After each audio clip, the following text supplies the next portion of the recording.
এজন্য শাহাদাতের মউত বলেন, শাহাদাতের মউত বলো বলো, আবার বলো। শাহাদাতের মউতের কষ্ট কেমন? শাহাদাতের মউতের কষ্টটা কেমন? আল্লাহর নবী বলেন শাহাদাতের মউতের কষ্ট যেন একটা পিপিলিকার কামড়। সুবহানাল্লাহ বলো। কি হয়? শাহাদাতের মউতের কোনো কষ্ট নাই বলেন। শাহাদাতের মউতের কোনো কি নাই? আমরা দেখতেছি রক্তাক্ত, আমরা দেখতেছি রক্তাক্ত, আমরা দেখতেছি রক্তের ভিতরে ডুবা রব্বে কারীম আর ফেরেশতারা দেখতেছেন জান্নাতের ফুলের মধ্যে ঘুমানো। কি এজন্য ইয়াহইয়া সিনওয়া আল্লাহ তাআলা তাকে সারা পৃথিবীর শ্রেষ্ঠ শাহাদাতের মর্যাদা দান করেন। আল্লাহ তাকে বদরি সাহাবীদের সাথে মিলায়া দেন।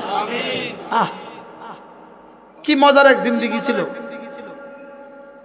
সারা পৃথিবীর জন্য, সারা পৃথিবীর নির্যাতিত মানুষের প্রতীক ছিলেন তিনি। কি শান্তির প্রতীক ছিলেন, সারা পৃথিবীর নির্যাতিত মানুষের শান্তির প্রতীক ছিলেন। কিয়ামত পর্যন্ত পৃথিবীবাসী তাকে মনে করবে।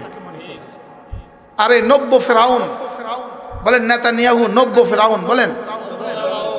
ফেরাউন 300 বছরে হত্যা করছে 30,000, আর এই নব্য ফেরাউন 1 বছরে হত্যা করছে এই পর্যন্ত 42,000। তার রেকর্ডে 42,000। 1 বছরে হত্যা করছে কতজন? 42,000। আর ফেরাউন হত্যা করছে কতজন? কত বছরে? 30,000। 400 বছরে 30,000। 400 বছরে কি? তো কে জঘন্য ফেরাউন? কি তো এই ফেরাউনকে রব ধ্বংস করতে পারবেন না? কি বলেন আপনারা? দুটো সিদ্ধান্ত শুনেন। বিখ্যাত বুজুর্গ ছিলেন পৃথিবীর ইতিহাসে, উপমহাদেশ ইতিহাসে, শাহ আতাউল্লাহ বুখারী রাহমাহুল্লাহ। তিনি দুইটা কথা বললেন। তিনি বলেছেন সারা পৃথিবীর আমি সফর করে, সারা দুনিয়ার পড়াশোনা করে আমি দুটো জিনিস পৃথিবীতে কোথাও দেখি নাই। 1 নাম্বার, আল্লাহর জন্য দান করে আমি কাউকে ভিক্ষা করতে দেখি নাই। সুবহানাল্লাহ বলবেন। কি বলছে বলেন? কি বলছে বলেন? মুখস্থ করেন। কি বলছি বলেন? আবার বলেন, আবার বলেন। আল্লাহর জন্য দান করে কেউ ভিক্ষা করতে হবে না বলেন। আল্লাহর জন্য দান করে পৃথিবীতে কেউ ফকির হবে না। 2 নাম্বার তিনি বলেন আমি পৃথিবীতে কোথাও দেখি নাই, পৃথিবীর কোনো ইতিহাস সাফাতে তারিখে কায়নাত, পৃথিবীর কোনো ইতিহাসে এই কথা লেখা নাই কোনো জালেম বেঁচে গেছে, এই কথা লেখা নাই। কোনো জালেম টিকে গেছে, এই কথা লেখা নাই। কত বছর লাগছে? কত বছর? 16 বছর। যদি এতদিন লাগাইলো কেন? 5 বছর পরে আসার দিল না কেন? না, যত উপরে তোলে আসারটা তত শক্ত হয়। কি বলছে বলেন?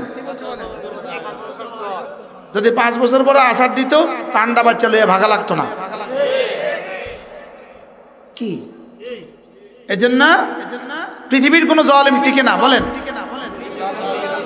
নেতানিয়াহুর শেষ ঠিকানা। আমরা ওই দিনের অপেক্ষা আছি যেদিন পৃথিবী এক বাক্যে বলে উঠবে, পৃথিবী এক বাক্যে স্বস্তির নিঃশ্বাস ফেলবে। আল্লাহ আল্লাহ লানত নেতানিয়াহুর উপরে। আমিন বলেন। বলেন ইসরায়েলের প্রেসিডেন্টের উপর আল্লাহ লানত, ইসরায়েলের প্রধানমন্ত্রীর উপর আল্লাহ লানত, আল্লাহ লানত, লানাতুল্লাহি আলাইহি। কি ভাই, বাংলাদেশে 3-4 দিন আগে একজন মারা গেছে। কত বড় অগ্নিকন্যা, কত বড় অগ্নিকন্যা, কিন্তু কোন কবরস্থান তাকে রাখতে রাজি হয় না। কবরে এত বড় অগ্নিকন্যা, আমার এখানে জায়গা নাই। আর যাকে তেতুল হুজুর বলছিল তারা, আর তার জানাজা কয়েক লাখ মানুষ। কি আর যারা তেতুল হুজুর বলছে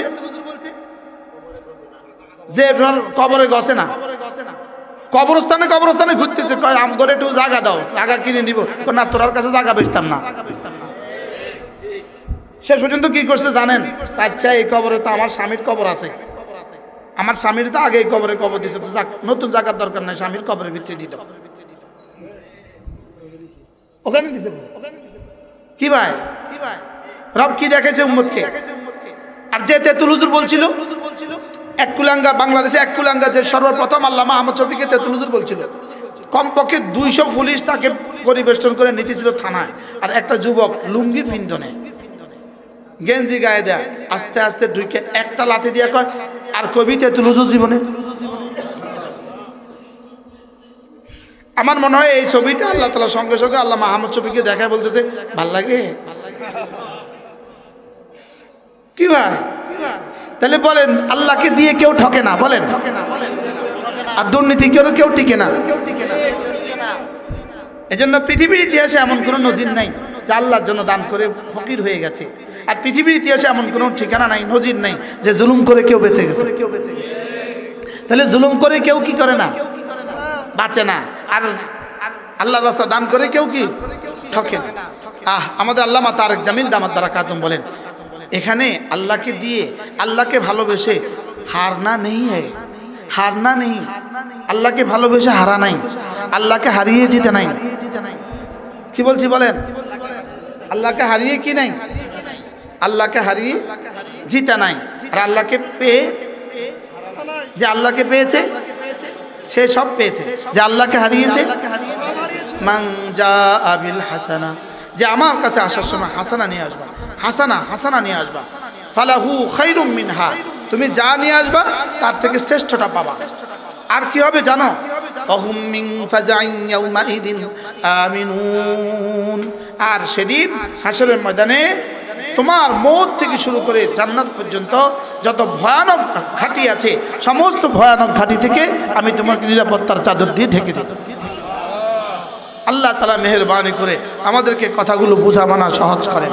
সকলে বলেন আমিন।